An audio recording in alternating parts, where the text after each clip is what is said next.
Holy Eclipse Apocalypse. This is Yes, sir. Flight Check Season 4, Episode 10. We're back one more time, talking all aspects of FlyQuest, recapping the spring seasons, discussing new Counter-Strike opportunities, teammate drama, and all kinds of other nonsensical moments in the esports world. My name, as always, is Sandy Toes, and to my left, and my extra left, my fellow host Noxwar, and back from LA, Curly Double Q. Fellas, it's been a couple weeks. We've had a couple weeks to lick our wounds, you know, cry into someone's shoulders a little bit. And, you know, I don't know. I've kind of made a full recovery. I'm looking ahead to next season, looking ahead to MSI already. How about you guys? How long did it take you both to recover? Nox, I feel like your recovery only took 24 hours, about as long as it took FlyQuest Challengers to 3-0 Maryville University. Yeah. I was going to say, FlyQuest Challengers were definitely the meds that I needed. They helped me bounce back. They really got my immune system going, and I felt right as day right afterwards, so it was all good. Yeah, that sounds about right. And Curly, Yeah, you were no, there for both series. I was. I will say this: the natural, like, in-person FlyQuest Challengers is a lot better than the big pharma manufactured you get at home, but like still. You know, you get what you can get. But like, actually, I was telling everyone that I saw at like FanFest and at the after party, I'm like, I processed all my emotions while TL was being interviewed, you know? Right. Like, I was like, I had my sadness, I had my anger, I had my disappointment, and then I was like, you know what? It's fine. We're still going to MSI. It's true. We're still going to be good. And I'm still going to watch Fly Challengers tomorrow. Yeah. So whatever. Absolutely. No, that is the case for sure. I think, you know, so tonight we'll do a little bit of a spring recap, look back on the season.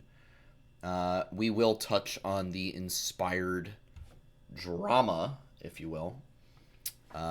Discuss Val Red, NACL Finals, and a new Counter-Strike 2 team who is already making waves. Yeah, the boys! At IEM, I'm going to butcher this pronunciation because I do not speak Chinese, Chengdu, I believe. Chengdu. It kind of depends on your accent. Yeah, I guess so. So lots to talk about tonight. I think we're going to go around the table pretty rapidly.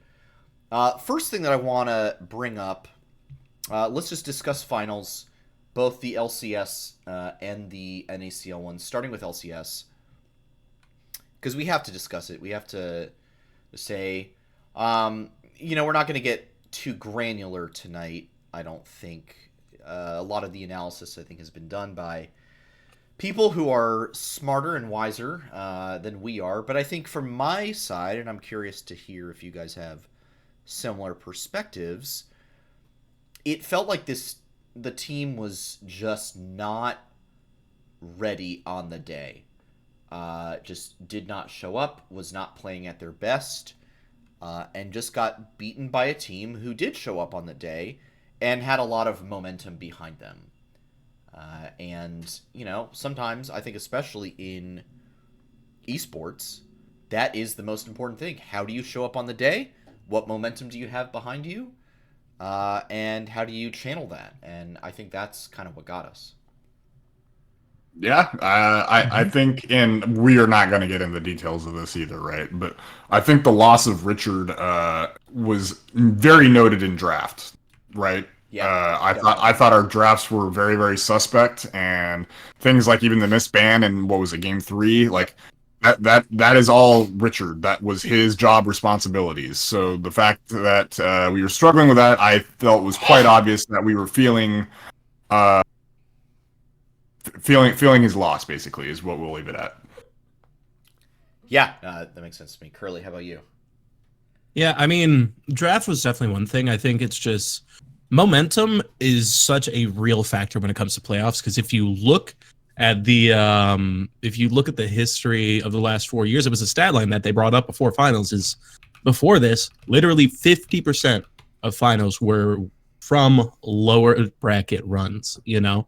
And so TL had that momentum on their side. So it just kind of followed the storyline. And then I think the other thing too is just like TL really was able to switch it up and gel over the course of this playoffs, whereas Fly for me kind of maintained the same style we had all season. Like we were a bit different, but we weren't able to adapt as much and we weren't forced to adapt as much. So that's another factor that I felt kind of went into everything. Mm-hmm. You know, where we started out strong, but then like I feel like we just got blue shelled by Team Liquid. Yeah. Yeah, I think I think there were struggles all across. Busio did not have a good series. Bwipo, notably, AFK in the mid lane at one point, watching a team fight up top lane. Just a lot of, I think, mental errors, small little things, and just overall not the performance that we know that they can put on. No cap, when I saw the replay of Whippo just sitting there watching the top lane battle, because I was like in the perfect perspective, I just like looked over and saw his face as he was like realizing what he just did, and I was like, damn, he knows he messed up. Yeah, like it's one thing if that's happening during a regular season game, like okay, shame on you, but like in a finals, dude, like you gotta lock in. Yeah. So a tough ending to the spring season. Obviously, these guys all wanted to bring the trophy home to FlyQuest, but it was not the case. Thankfully, still moving on towards MSI, of which I don't think there's been a lot of other qualifiers for. A lot of the minor regions started qualifying. Yeah, we're really ahead of the game, but we've got in the LLA, Jose Dioto on Astral Esports is at MSI. GAM Esports, VCS, after figuring out their match fixing scandal, managed to put together a playoffs somehow and get a team there. Levi will be back at an international tournament. Gen G will be there. G2 will be there. PSG Talon. A lot of familiar names. For those of you who have tuned into international performances before. Have they determined the other LCK representative yet? No, I don't believe so. Gen G is just the lowest possible seed. I believe, HLE and T1, they play Saturday morning at 2 a.m. Eastern time. Winner of that is guaranteed to go to MSI. Winner of that goes to MSI along with Gen G. Just determines who makes it between the bracket and the play-in straight away. LPL, no one has any idea whatsoever. Which is always fun. BLG and Top Esports are going to figure out one of those spots on Thursday morning at 6 a.m. And then NIP and JDG are also still in it. They're looking to, Rookie, by the way, on NIP. They're looking to make their way through lower bracket. So a lot of interesting teams to beat up on FlyQuest at MSI. Give our guys a lot of good scrim and stage experience. So looking forward to that for sure. And I think we can all, for me at least, I'm still grateful that the team made it to MSI at all, made it to this finals. I think when you look back at where people were putting this team at the start of the season, it really was in that like third, even fourth position for a lot of folks. Everyone had Cloud9 number 1. A lot of people had NRG number 2, and that was mainly because you had, the Ignar to Huhi move was widely seen as an upgrade. And it was like, hey, this is the team that just won Summer, and they made one upgrade in the support lane. So and they beat G2. And they beat G2, so clearly they're going to be, you know, a top 2 team, which clearly was not the case. So I think at the end of the day, what you have to say is this team surpassed the crowd's expectations and also surpassed our expectations. I think we were all going to be content with like a top 3 finish and contending for that MSI spot. Not only did we contend, we were the first ones to clinch the MSI spot. So I don't think these are things to sneeze at, and I think this was a successful season in all regards. There's more to do in Summer, but I think it went well, and I'm pleased with what we saw. I don't know. Do you guys have thoughts on the season overall, retrospectively? I really think it was just a very, very good season, right? I think Whippo and Inspired were absolutely masterclasses in their roles of each. Obviously, being the biased guy that I am, Jensen far surpassed what I was expecting. Go watch the little video that Curly and I put out. You'll understand. And then obviously the bot lane is still learning. They're very, very young. I thought I saw a lot of growth from Masu this split, which is awesome to see, and I saw some growth from Busio. I'm hoping to see a little more at a quicker pace going forward, but we'll see how international does for him, right? Maybe that'll really click for him, right? Yeah. So yeah, and at the end of the day, I think it was just a very, very good split. It was far above my expectations, and it was just after our expectations were so built up, we had a massive trip at the finish line, which hurts. It sucks. But it was still a good spring split. Yeah. So I think any FlyQuest fan should still be happy. Maybe not like over the moon happy, but they should still be happy with how spring split went. Yeah. Curly, how about you?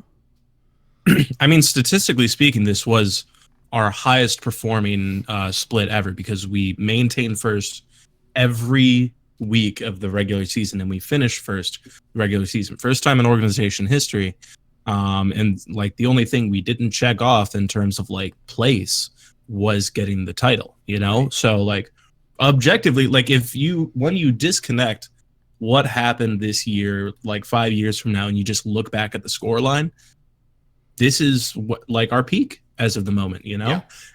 And then on top of that, when I had the luxury of running into like Masu, Inspired, and Busio on Monday, like something I was telling them the whole time is it was still a great time watching this team, especially like in person. Like Masu, like skyrocketing through NACL all like within a year, already on the LCS stage. Inspired, being the kind of jungler he is, just kind of really, to me, it kind of elevating the level of jungle here in North America. And then like Busio, I talked to him specifically about his Nautilus play because like he has some of the craziest hooks out there. Like he told me he's grinding Nautilus a lot because it's just a really good champ and they play really well and all that stuff. So it's like it's still been an exciting split as a fan. And like, yeah, we got to get critical if when they go down, but like this, we're still going to MSI. We're gonna get another jersey. We're like, it's gonna be a great time. I'm very excited, and I'm very happy that we were actually able to have this kind of split after what feels to me like years of being like the underdog and the ever hopefuls. Yeah. No, I really agree with what you said there at the end. Is that this felt a lot better than some recent splits in seasons as a FlyQuest fan. A lot easier. Not that we would not support the team, right? But a lot easier to support them when there's a cohesive plan, right? And you can see the execution of that vision. It's a lot easier to get behind a team when you're not watching them flounder and there's no leadership or direction. This is clearly a team that has leadership, has direction, and can execute on that vision. So, well, speaking of teams that are able to execute a vision, FlyQuest Challengers executed Maryville 3-0. And Nox, I'm sure I'm going to just give the platform over to you. I mean, talk to me about this series. I believe Sajid, did he have 2 pentakills in this series? He didn't have 2, but he definitely had 1. He had 1. He had 1, and I think he had an unofficial one. Okay, if I think you're right okay, about the okay. unofficial. Yeah. Yeah. Okay. Sajid So, playing out of his mind. Yeah. I mean, this team, as we know, is just like incredible. 4 out of the 5 are like LCS caliber. So yeah, I just want to hear from you what your perspective was on this spring finale. I really just Sajid showed up. He was playing team fights immaculately. I really big props to Quad because I mean I have a lot of respect for Spearax, right? And Quad was just making it impossible for that man to play. There's not really like any certain like area of the team where I was like, they're just not quite on the same standard as the rest of the team. Like, everyone was really performing. I would say probably the person that was maybe the most up and down was Shaden, and even then he still got like player of the series though because he was just the one that was making the most plays. He had some duds, but at the same time he was also having these crazy engages that were getting FlyQuest advantages and wins. So I was not expecting a 3-0, especially how brutal the first series in the regular season was, because that was an extremely scrappy series, right? And I mean, I don't know. I have a lot of respect for Maryville. I thought Scary Jerry had leveled up. I thought Zico had leveled up. Spearax and Yuji are an LCS level duo in my opinion. And then I'm not huge on Niles personally, but I thought he's been solid all split long. So it was like all that combined, like, damn, man, I thought this was going to be a hard matchup. And then we come in and we just 3-0 this stuff. Like, what? All right, cool. Yeah. So, no, I'm very, very happy with the boys. Just great showing on the day, right? And and honestly, this is kind of the parallel, right? So you show up, right? And then you can look at FlyQuest. You didn't show up, and you're out because of that. Simple as that. You always have to show up on the day. No, you're on the money there. Yeah, you have to show up. You have to be there on the day, and you have to perform. And clearly, one of our teams was ready to do that. I mean, it was really exciting to watch. Because I also think it's a good testament to me of the caliber of players we got for this NACL team, like especially with Surdy, who was supposed to be in the LCS, Shiden and Chime, who have both already been in the LCS. Like, you can see why.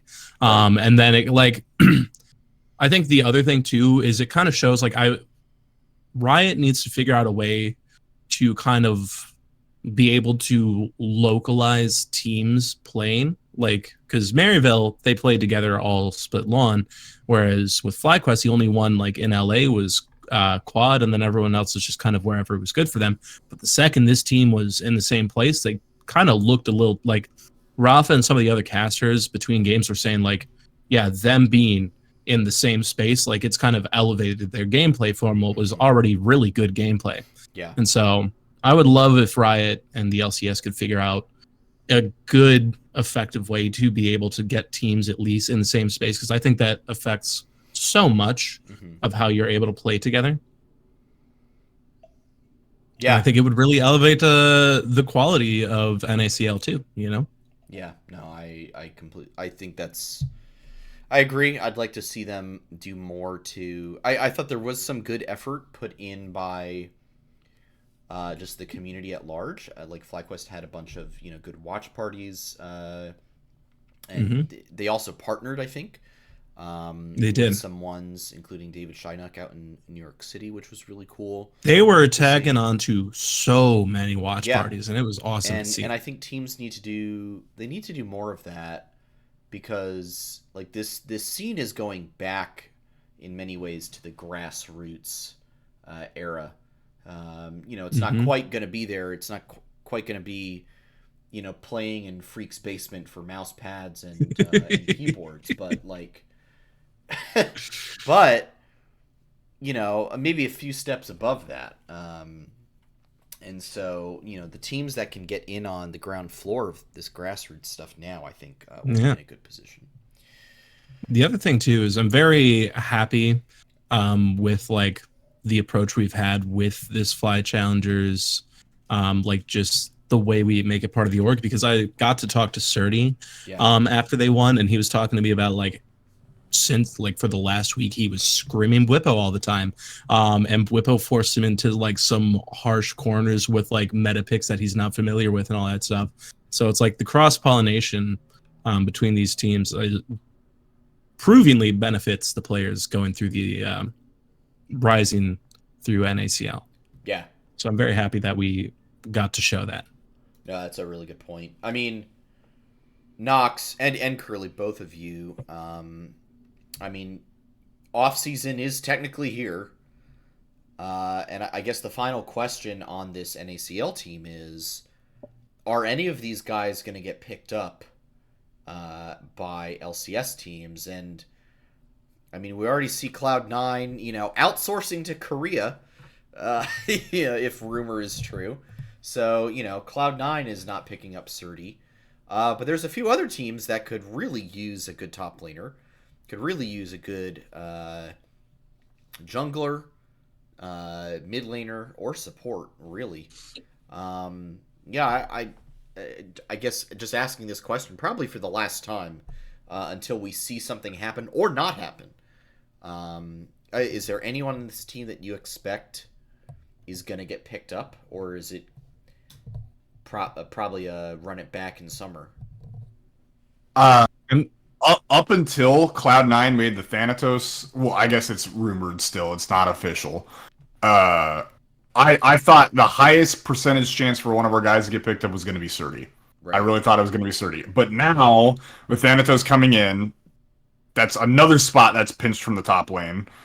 Fudge is now available. Licorice is now available. Yeah.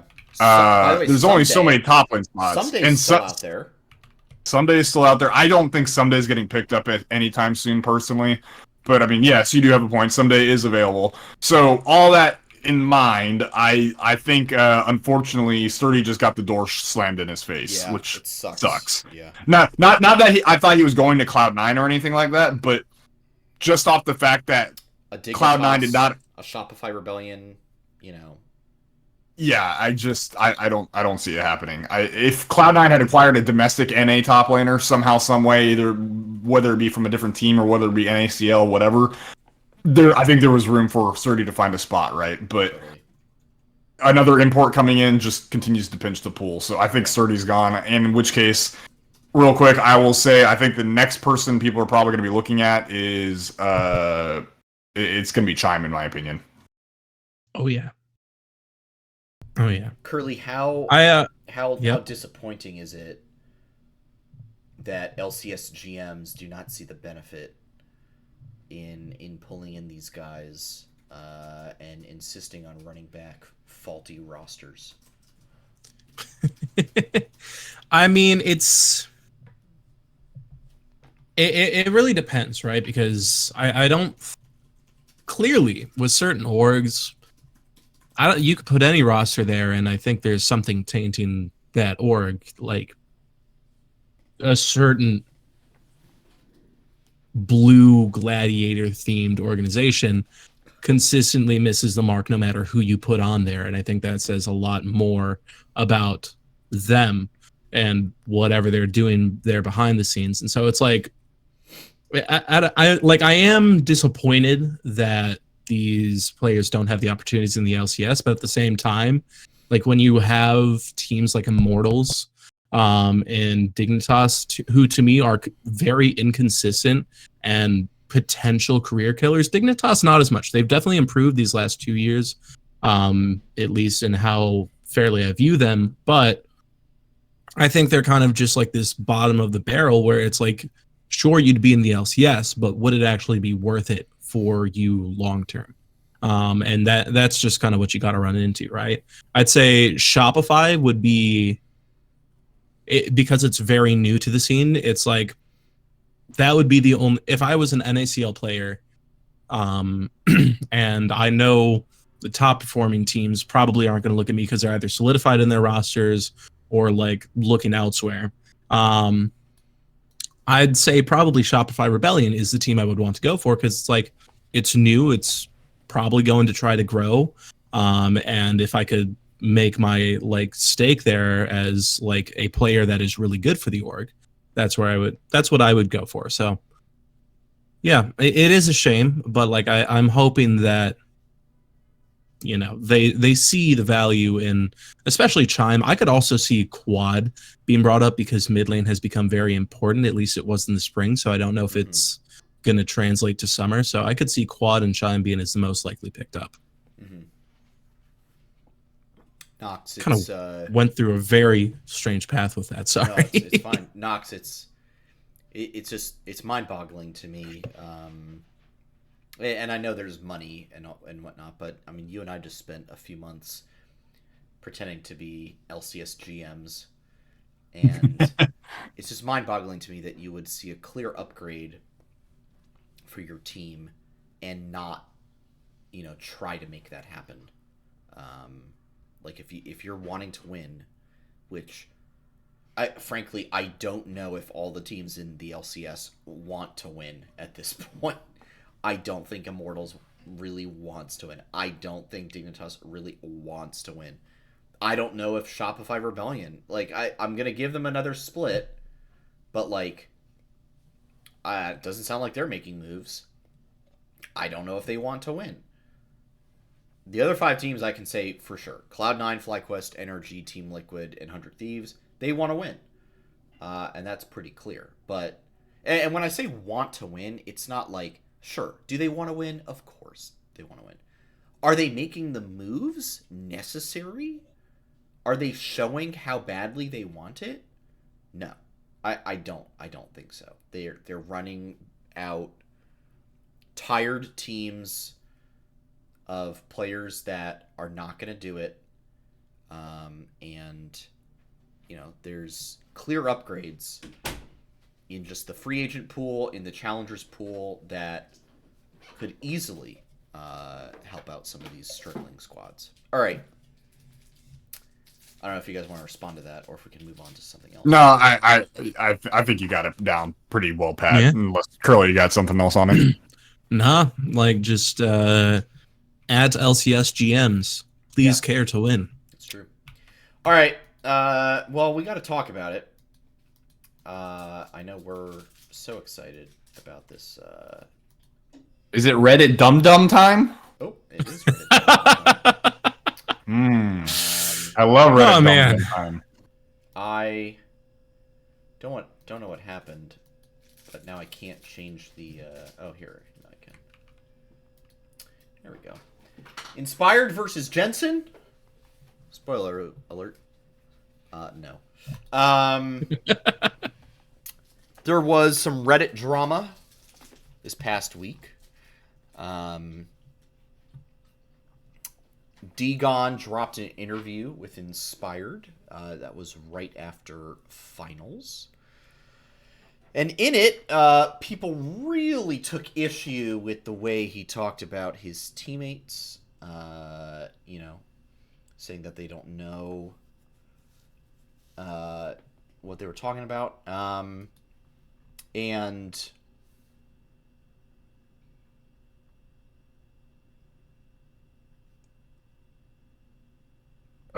sorry, I'm still here. I was. Oh, okay. Completely lost my. Man froze IRL. And if you've seen this interview, to my mind, Inspired is not like angry. He's not mad. And from listening, he blames the whole team. He blames himself. Mm-hmm. He says he didn't play well on the day. He says Whippo didn't play well on the day.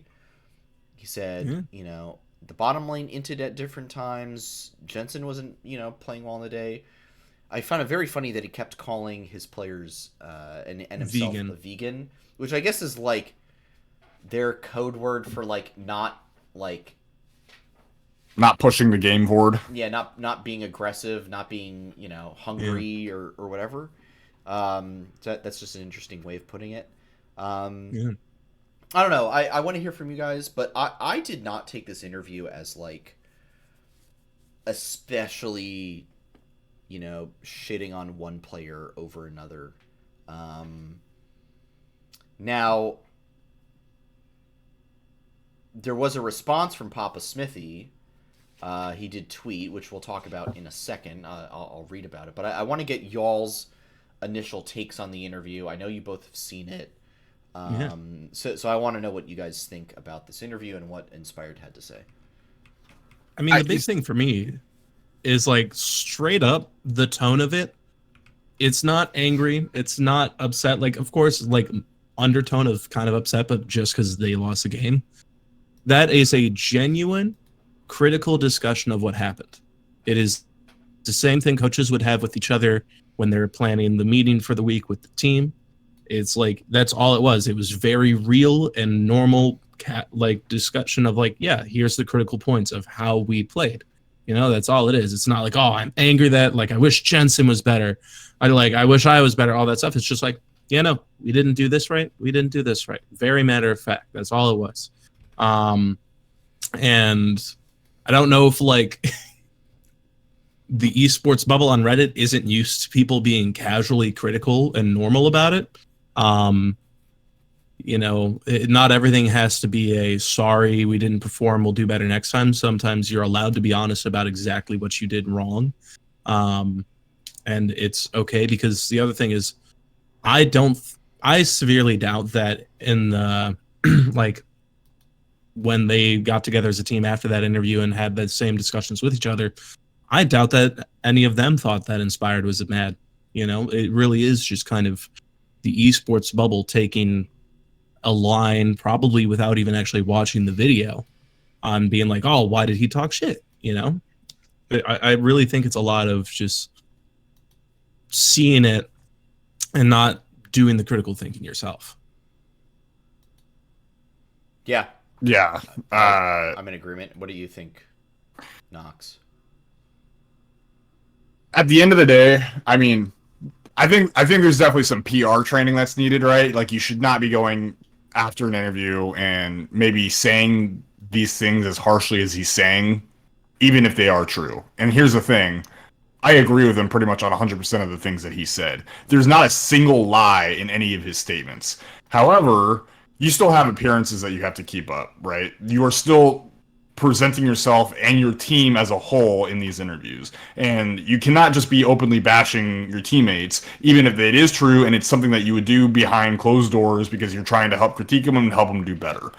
But yeah, what's frustrating for me reading all these like Reddit comments and these Twitter comments is just the fact that like everyone like is not a fan of Inspired because of how cocky he is and how outspoken he is. And so that puts a target on him, and that's fine. If anything, I think that's great for the league because it gives a lightning rod and it gives attention to the league, and people want to focus and then people want to watch, and that builds viewership. All of these things are fantastic. I love that. However, then you get instances like this where he steps a little bit out of line. Admittedly, yes, he should not have said those things. That was wrong. That's not correct. That's not the thing you should be doing. But people are on this giant hate train now, and it's a giant, obvious case of groupthink.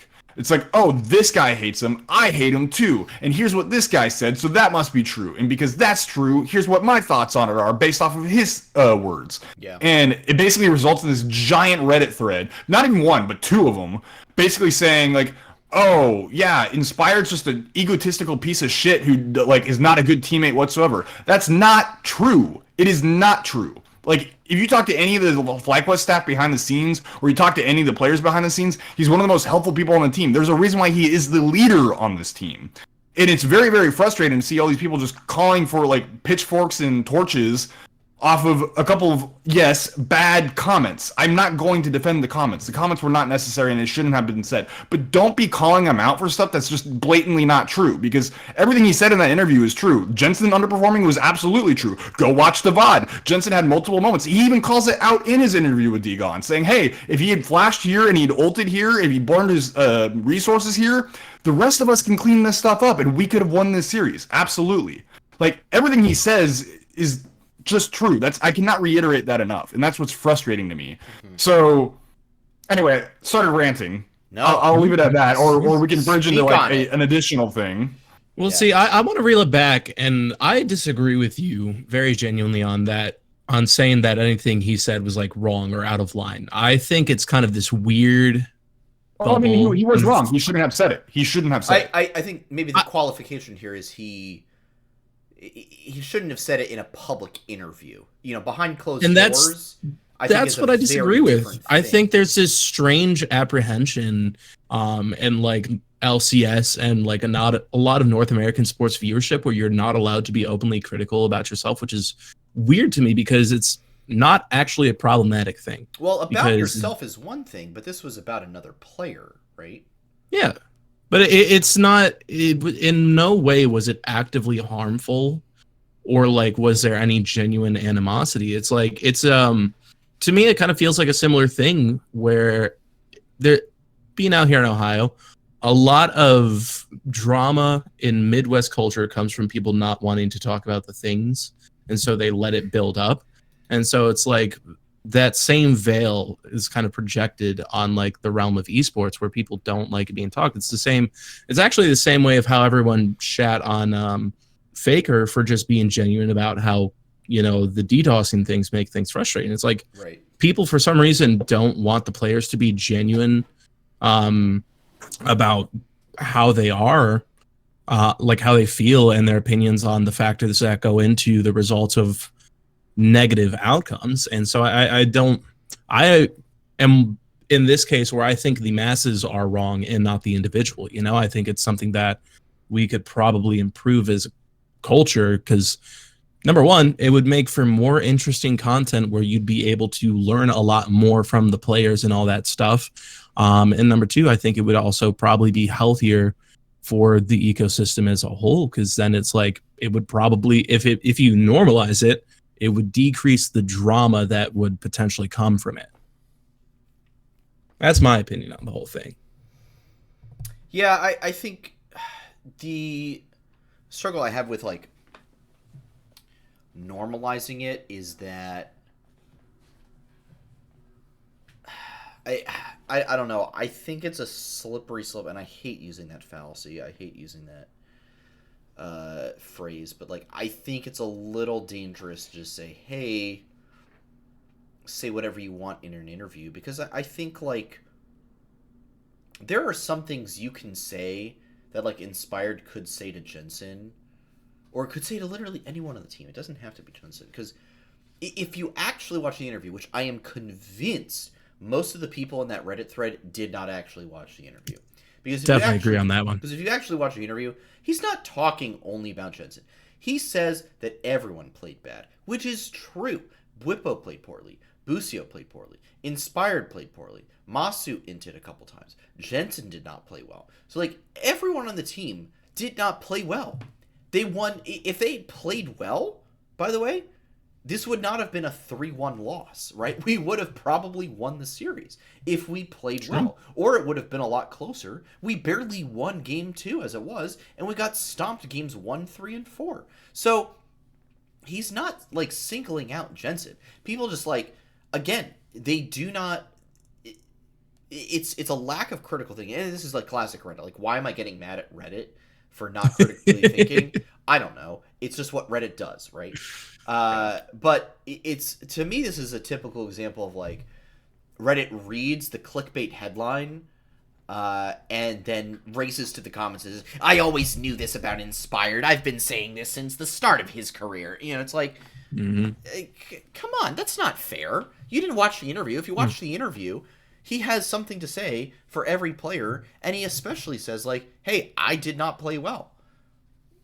Like he says it multiple times throughout the thing. So it's like, I think when it comes to saying this stuff in public versus saying it in private, is there a way that he could have said some of the things he said in this interview in a more diplomatic way?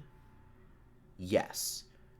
Is it fair to say, like, in an interview, hey, we didn't play well, hey, we all struggled, you know, there were things that went wrong across the board? That's totally fine. And I think that's a more diplomatic way of saying what he was saying. Now, this was a longer form interview. You know, it was like 10 minutes or so. But some of the more specific stuff, I think, is better saved behind closed doors with your teammates, or in a setting where it's not about to be blasted onto YouTube and to non-critically thinking Redditors, you know, for their consumption. Can't wait for Reddit to clip this show, this whole segment, frankly, and say that now we all hate each other. Y'all are just a bunch of FlyQuest biased fans who don't know anything. By the way, Nox doesn't know anything about ranking NACL qualifying teams. So, Oh yeah, also that I do not know anything about that. Just random opinion in number 81. Yeah, it's true. That's a little Easter egg content for you flight check fans. If you follow my Twitter, you'll catch that one. You'll catch that one. All right. Well, I feel like we've done this some justice. We've discussed this. I feel like we kind of lived it too. Yeah, we did. We became Reddit there for 10 minutes. Well, you know, I don't think we were as bad as Reddit. No. Right? Something fighting fire with fire? Yeah. Question mark? All right. Well, that's all well and good. Let's move out of the LCS. Let's talk about some first-person shooters. Pew pew gun time. It's pew pew gun time here on Flight Check. Let's start straight up with Valorant RED at Game Changers Event 2 Open Qualifier 1. Boy, these names get a little long. Valorant RED at GC number 2 OQ1. There it is. Tough week for them. Not the best of starts. Got out of groups in the open quals, 2-0ing. And I'll actually pull those matches up so we can see. Played a team called Skyline Dreamers on Split. I feel like they're from Cincinnati. And Ascent. And very interestingly, it was a 2-0.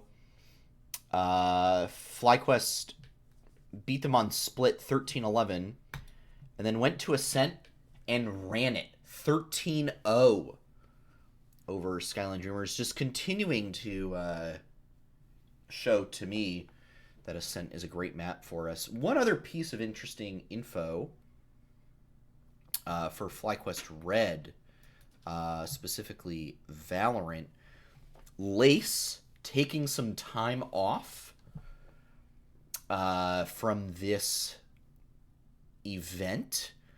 A wrist injury what was reported, I believe. Yep. And coming in to replace her, it's a player named Kara, South Korean, previously on Complexity and was on Passion Project as of recently. She's actually really good. Yes. She's really good. Yeah. So this was a really good pickup for us, I believe. Yeah, she went 15-3 on that Ascent round, and did 13-12 on the Split round. And then when we played 42C Crayola Pack, we beat them 13-3 on Split and 13-4 on Bind. Sonder, Kara, and Dodo Nut, by the way, really stepping up in these first few matches, just really succeeding for us. So moved out of groups, which was really solid, and moved over to the closed qualifier. Did pretty well. Took down a team in the round of 16 and Kinetic in the quarterfinals, but then ran into Kara's old team Passion Project in semifinals. And this is unfortunately where things went awry. First map, Bind, we got blasted 13-4. And then second map, Sunset, got shot up 13-6. So just a struggle in this one all around. Not our best performance by any means. Passion Project is starting to become a bit of a rival, I feel like, for us in these OQs and qualifiers. I feel like we keep running into them. Played them a couple times in the first series. It was a 2-1 for them the first time, and then we 2-1 to them the second time. Now we just got 2-0'd, so series is currently in their favor.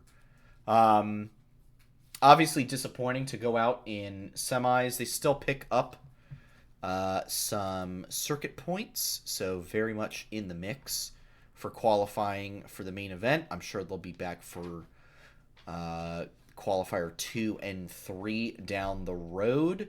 And, you know, again, I like 3 qualifiers, all 3 qualifier winners qualify to main event, and then there's 5 more spots for main event. I mean, we just top 4'd in the first one, so, you know, I fully expect like 2 more top 4s to come. So it should be a qualification to the main event. But what I'm really looking for, and, you know, we did decently well, right, in the previous, you know, Series 1. You know, made it all the way to Grand Finals, where we lost to Shopify Rebellion, unfortunately.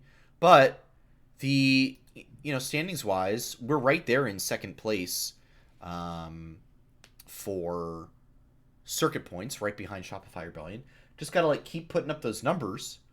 And, you know, the qualification to Game Changers 2024 at the end of the year is, you know, wide open. It's right there. So qualifier 2, I don't, there are dates for it. If I'll pull it up real quick. Looks like, Say, are there? I couldn't find them. According to Valor.gg, there are. Okay. And it's crazy because this is going to be a really long time frame until that second series. So the next qualifier is April 23rd to 27th, so end of the month. Then a long break, and then May 21st to 25th is the third qualifier, and then the main event for this series, Series 2, is June 11 through 16, so we're going to have to wait all the way till June, 2 months from now, before we get to see them play at the main event, presumably. But hopefully, I'll be interested to see, for my part, how long Lace is going to be out, and, you know, if she stays out, if Kara becomes a mainstay on this roster, if other things move around. So that is kind of the Valorant news. You guys got anything you want to, that stood out to you in all of that? I think I watched just highlights or like little snippets of the match versus Passion Project. This is the team that we are going to be fighting to get into champs. Like, yeah. I don't think anyone else, unless someone really steps up towards the end of like Series 3, it's going to be them that we're going to be fighting, because I think Shopify Rebellion is still too freaking good, man. It's ridiculous. Yeah. And again, I'm a super big Valorant noob, right? I don't really understand, but I feel like what I see a lot of the time is Passion Project is very good at switching up their strats and just keeping things fresh, and so set plays that FlyQuest has set ready to go, just keep like, okay, FlyQuest is running this right now, all right, just do this. And a lot of the times they get caught out, and it's just quick gunfights that are just done and over, and it's like, okay, go next round, right? Yeah. That's kind of what I've noticed. I'm sure someone who's far more experienced in Valorant would be able to go into more depth on what's going wrong versus this particular squad, but that's what I've noticed as like a literal Iron tier Valorant person. Right. Curly, any thoughts from your part? Not quite on this. I was in a big LCS bubble last week, so got to wean myself back into the whole Valorant CS scene, all that stuff. But No, that's all well and good. All right. Well, that's Valorant. On the other side of the FPS coin, the FlyQuest RED Counter-Strike team starts back up ESEA tonight. They're actually playing right now. Yep. So we will go over and Classic. rate that after the show. I think it's literally their first match of this season, so no results to report as of yet. However, there is some other Counter-Strike news. FlyQuest signs another team, an Aussie team, to represent them in Counter-Strike 2, and that team now playing at IEM Chengdu, where they've already scored a huge upset. This team was previously known as YTB. Full Yeah, the Aussie boys. Team. Yeah, the boys. Oh, is that what that stands for? Yeah, YTB. Yeah, the boys. I love it. Amazing. I love it. That's so incredible. And also, the X team name was Grayhound. Grayhound. Okay. Thank you. Well, Nox, it sounds like you've got some level of knowledge as to the background. I may have done a tad bit of research. All right. when Well, it dropped. bring it on. Which gives me a chance to change Enlighten the topic, us. Below us. I don't know that much. I know this is an Aussie team that has been in the oceanic scene for quite a while now, right? They've been typically sitting around third, because my understanding is like Oceania plays via like the Asia qualifiers for all the majors and whatnot. And part of the reason why it's very hype moment for this squad is because the Mongols, I believe is their name. They made a very, very deep run in the last CS major, which enabled another spot to be given to the Asia qualifiers. And so that alone is the big reason why a lot of people are following FlyQuest now, because with an extra spot and them being like the third best team in Oceania right now, there's a good chance that if they do well in the Asia qualifiers, they can actually make it to the major. And that would be a really, really, really big boon, A, for the Oceanic scene, and B, for like FlyQuest's first time in CS too. As That'd be a like crazy start. Yeah, it'd be a huge, huge start. So that's kind of the main information that I've gathered. I really don't know that much else about this squad. Well, and then that history likes to repeat itself in that we faced Cloud9 and whipped their ass. It is true. This was not, in fact, another LCS rematch. No. It was ESL. Yeah, ESL 13-6. It's interesting to me that Counter-Strike does these like single map it actually matches. I think it's only in this upper bracket quarterfinal deal that they were doing these best of ones. I also think I saw somewhere that it didn't start out that way. I want to say it started out like 0-6 or like 1-6, and then we just came back. So we were down and in like very badly. I think it was like 6-0 or 6-1. It was 6-1. 12 rounds in a row that we stormed back. So 6-1, came back to tie it up 6-6 before switching sides, and then just a clean 7-0 to take the series, or to take the map and put us up against another massive team in Virtus Pro. Yeah, that one's a rough one, Dang. to be honest. That one is going to be a doozy for sure. Standouts from the map against Cloud9. Dexter, 18 kills, 9 assists, 10 deaths. The highest rating on the team. Second highest was INS, 18 kills, 3 assists, 10 deaths. On the to me, Dexter and INS just like really performed on these maps. INS a little bit better on the T side, and then Dexter better on the CT side. But things just looked so good. I'm pulling up as HLTV.org verifies that I'm human before it lets me like look at all these stats. Click the bike, Sandy. Yeah, so dang, they've got all these crazy interesting stats that like that you can come in and take a look at. So anyway, big upset. Now going up against Virtus Pro. This is not one that I expect them to win. I don't think you would expect them to win. They looks like maps that like really are big for them. Looks like they ban Overpass a lot. 100% win rate on Mirage and Vertigo. Not so good on Nuke. Not so great on Inferno. Pretty good on Anubis. 92% win rate. So I'll be interested to see what maps we end up playing against Virtus Pro. Because it should be a best of 3, if I recall correctly. It should be a best of 3. Yeah,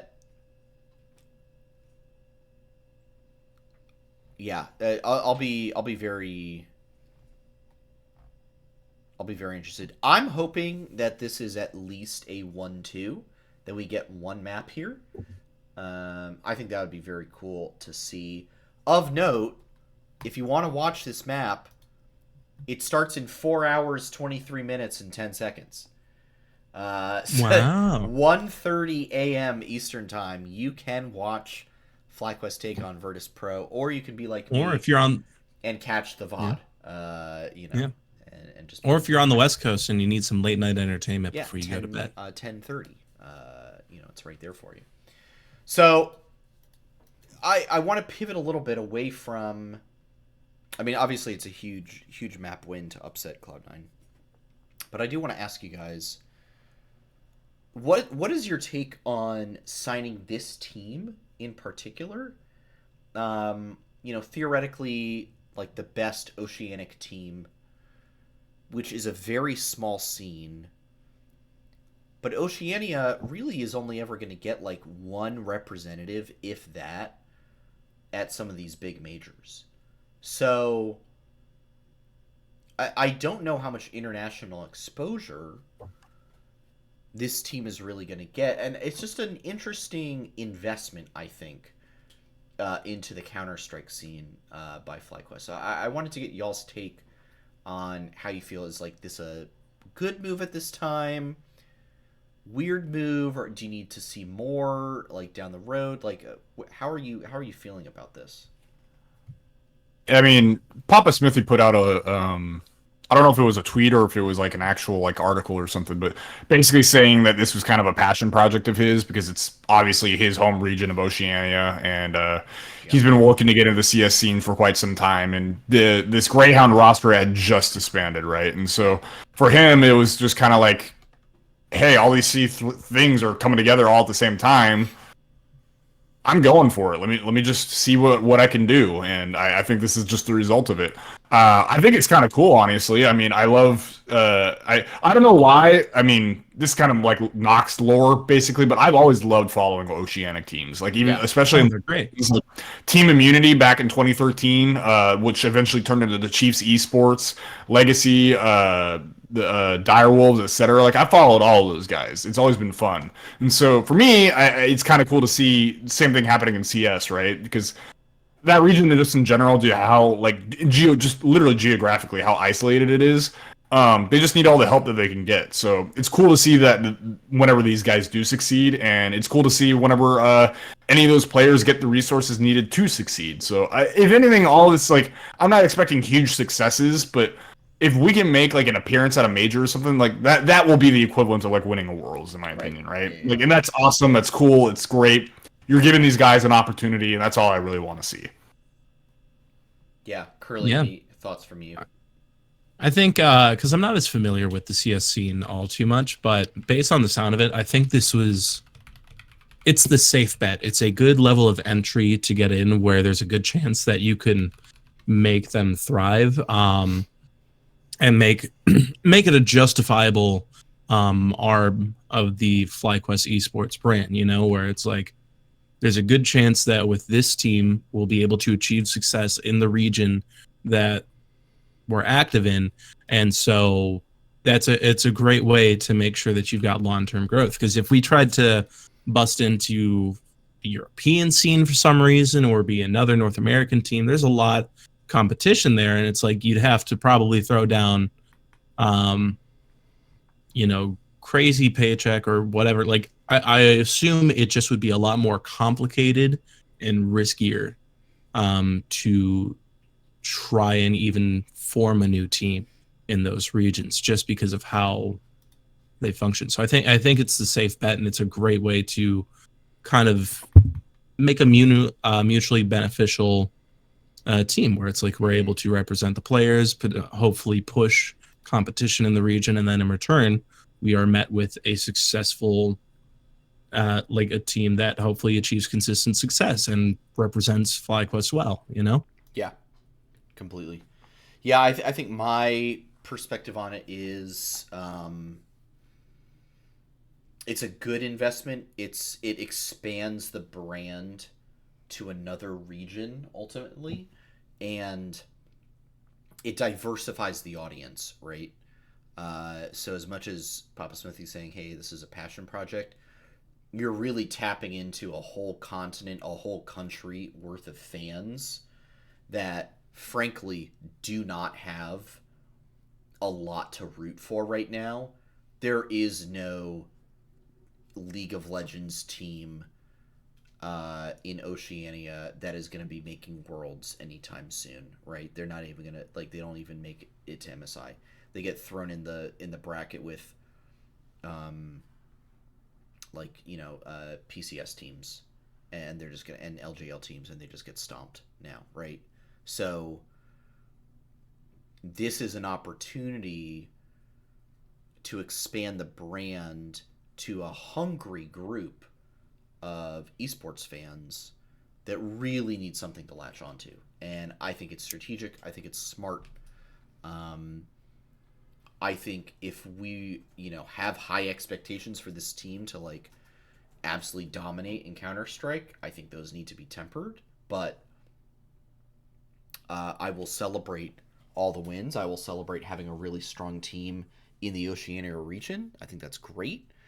And I'm looking forward to seeing how this builds up the fan base and community for FlyQuest. I think that'll be a really interesting... I just think that'll be a really interesting thing to see play out and develop. All right. Well, I believe that should be everything tonight. A touch of Melee news. Jmook did play in Battle of BC6. He took 4th place in singles and took 1st in doubles with Cody Schwab. It's another great tournament for him. That was a couple weeks ago, so we're running a little bit behind on that. I don't think he has anything coming up too big. According to his start.gg page, he's got Pat's House 4 at the end of April, but that's a few weeks to go. And there's no big tournaments really on the docket just yet in the next couple of months. So he tweeted out saying that he wasn't going to be traveling too much because he's living in LA now and he needs to really focus on saving money. Yeah. So pretty much everything he's doing is going to be locals unless it's like something really, really big. Yeah, like Pat's House is a San Diego tournament. It's still big. It's like going to be 300 attendees, but I think is that split? No, it's just a Melee tournament. So, 300 attendees for a Melee tournament. So that'll be pretty good. Nice. But, So, I believe that is all that we've got on the show tonight. So, thank you, everyone, once again, for tuning into another episode of Flight Check. Bit more around the table, bit more around the world, as we covered a whole bunch of small little things as we bide our time and wait for MSI. I don't know. Have you guys started thinking about how you're going to try to pay attention to the games when they're being played at 3, 4, 5 in the morning every morning for 3 I'm weeks just straight? going to sacrifice my sleep schedule, Oh, boy. bro. Yeah, I mean, good luck with that one. So, I don't think I can pull that off. No, So I I will Don't probably. you worry. I think what'll end up happening is I will unlock the league catch-up channel, and then I kind of like how I did last time MSI or Worlds was like at a very late time frame. I'll probably watch the games as quickly as I can, and then just give little like tidbits. I'm like, hey, like I'm literally reading EG versus RNG, game 1, skip this game. EG versus RNG, game 2, watch this game. Game 3, watch this game. Yeah. Here's the thing, it's like, definitely going to the be last time- highlights and 2x speed Yeah. for me, for sure. I think it depends though on like when we fall in the day, because like when Worlds was in China back in 2020, I was actually starting my day with it. You know, it was like 7, 8 a.m. I went downstairs, grabbed a coffee from the Starbucks under my dorm, did a little walk around, came up, and I was watching, you know, Whippo on Fnatic versus 369. You know, all that stuff. And so, I mean, it if the schedule might be, yeah, it depends on what time your team is playing, you know, in the schedule. So, I mean, we'll see. I don't think we have any idea what the schedule is going to be so far. all I know is it starts in May. That's true. Starts in May. A long month away. Oh, Yeah, we'll The real question is, where's the jersey? yeah. Oh boy. Give us the jersey. Knock, knock, FlyQuest. Where's the jersey at? All right. Well, I believe that's going to be it. If you want to stay sane with us, you can join us in the Flight Check Discord. All kinds of esports discussion and otherwise taking place in there. If you missed any part of this episode, the VOD will be up on YouTube tonight or tomorrow morning. You can follow the show on X at Flight Check Crew, myself at SantosDB, Nox at NoxWar with 2 R's, and Curly at Curly_QQ_. If you're watching that VOD, like I mentioned earlier, and would like to catch the show live, we do broadcast the episode, usually every Monday night, usually at 8 p.m. Eastern Time, right here at twitch.tv/FlightCheckCrew. Curly, I'm going to hand it over to you first. Final notes, shout-outs, plugs before we call it quits. Notes. Shout out to everyone at FlyQuest for being really awesome when I got to meet you guys at the Riot Studios. It was an amazing time. And then also, by the same vein, any players or talent associated with that, they do a great job of connecting to the fans when they make their way out there. So shout out to all those guys. And then shout out to my new cats, Papaya and Avocado. Papaya was under my bed, and when I got up earlier, it's because she tried to paw at the door, and then, of course, decided that she needed to run back under. And so now I think she's still there. But yeah, so shout out to them. That's very, very nice. Nox, how about you? Shout out to my coworker who had a pair of the Eclipse glasses because I didn't have any. So he actually let me check out the Eclipse as it was starting to come in, and then just shout out you guys. Always good to be back after 2 weeks. Yes. Always fun to do it. So I'll leave it at that. I can't believe Nox didn't shout this out. Shout out to CCG Esports and Blue Otter for replacing Mirage Alliance and Lit Esports in NACL, specifically. Oh no, Rip Lit. That's actually really sad. Yeah, Rip Lit. So congrats to them. It'll be very interesting to see how they do next season. That'll be really interesting for sure. I need to interject and do a follow-up shout-out. I've been called out in chat. Shout out to Road, who indulged me in videoing me challenging people to rock, paper, scissors. You're a real one for that. Oh. Sorry, Sandy. No, that's all well and good. All right. Well, I believe that is everything we got Shout out, one final shout out, baseball season. It's back, and that's a beautiful thing. True. Guardians opening day was today. My boss is like, "You want to come?" And I was like, "No." But I thank you for the offer. You know, hey, to each their own. We will be back next week to discuss something. I don't know what yet, but we'll find something FlyQuest related to talk about. Probably, maybe it'll be a full-on Counter-Strike focused episode. Who knows? No, hear me out. We all go to a respective baseball game, see who survives the 999 challenge. Well, I'm already going to a game on the 20th. I don't think I want to know what the 999 challenge is. You don't know what the 999 challenge is? All right. Is it like 9 beers, 9 hot dogs in 9 innings? Is that what this is? Yeah. Oh, no. Yeah, no. That is You did know, Sandy. Well, look, I don't know. Is it this exact thing? I used my skills of intuition to put that one together. No. All right. We'll find something FlyQuest to talk about. We will. We'll be back next week to discuss something FlyQuest related. So for now, I'll just say stay safe out there. Don't forget to hit the head on the nail, bite your teeth, and we'll see you all very, very soon. Adios, everybody.